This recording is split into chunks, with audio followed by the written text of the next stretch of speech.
குருதேவர் ஸ்ரீ ராமகிருஷ்ணர். ஒருமுறை சிவராத்திரியின் போது இத்தகைய நாடகம் ஒன்று நடைபெறுவதாக இருந்தது.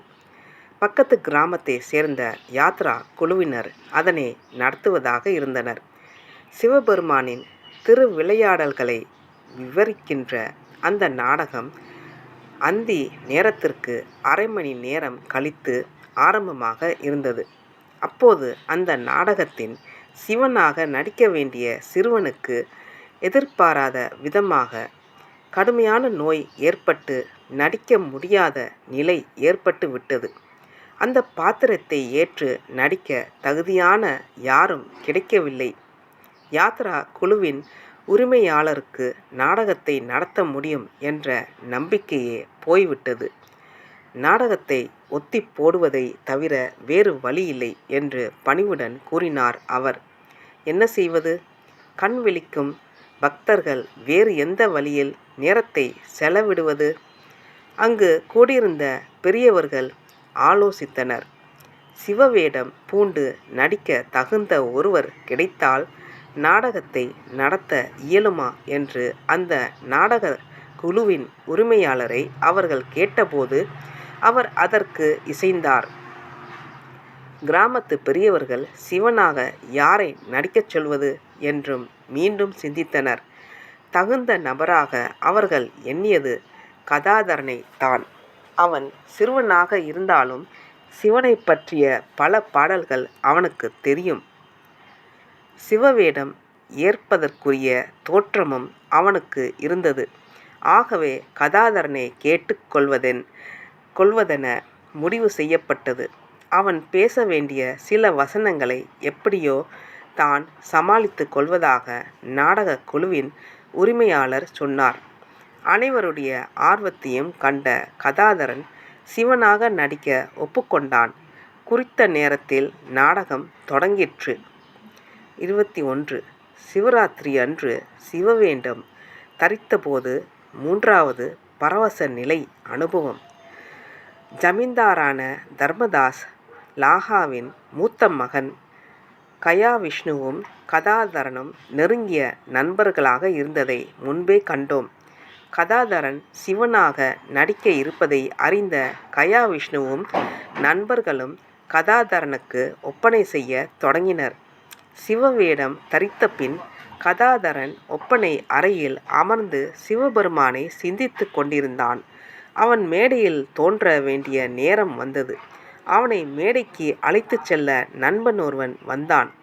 கதாதரன் சிவ நினைவுகளின் ஆழ்ந்து மூழ்கியவனாய் வேறு எங்கும் பார்க்காது மெல்ல நடந்து மேடைக்கு வந்தான். வந்தவன் அப்படியே ஆடாமல் அசையாமல் நின்றுவிட்டான்.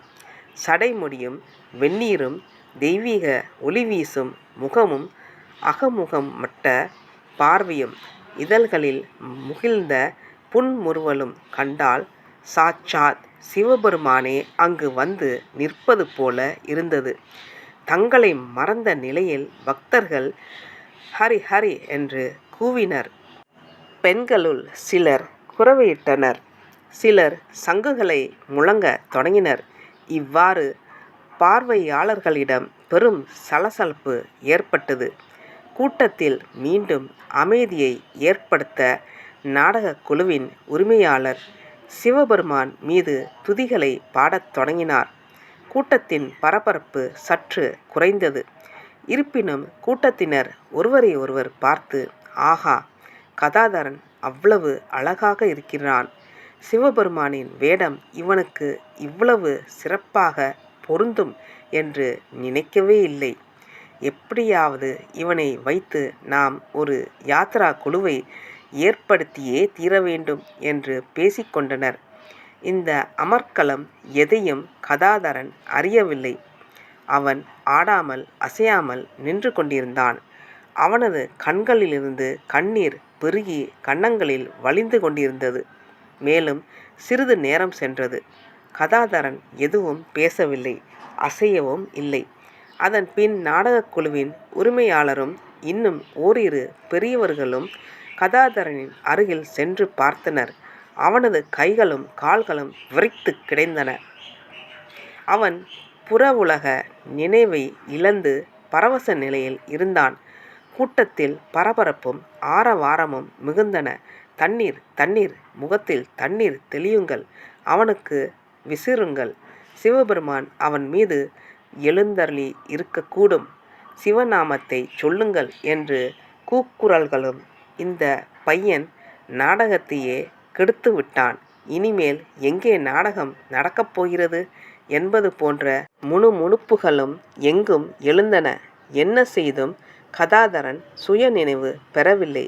கூட்டம் கலைந்தது. அவனை தோள் மீது தூக்கிக் கொண்டு வீட்டிற்கு சென்றனர். பல்வேறு முயற்சிகள் செய்தும் அன்று இரவு முழுவதும் அவனுக்கு சுய நினைவு திரும்பவில்லை. வீட்டில் ஒரே குழப்பமும் துயரமும் நிலவியது.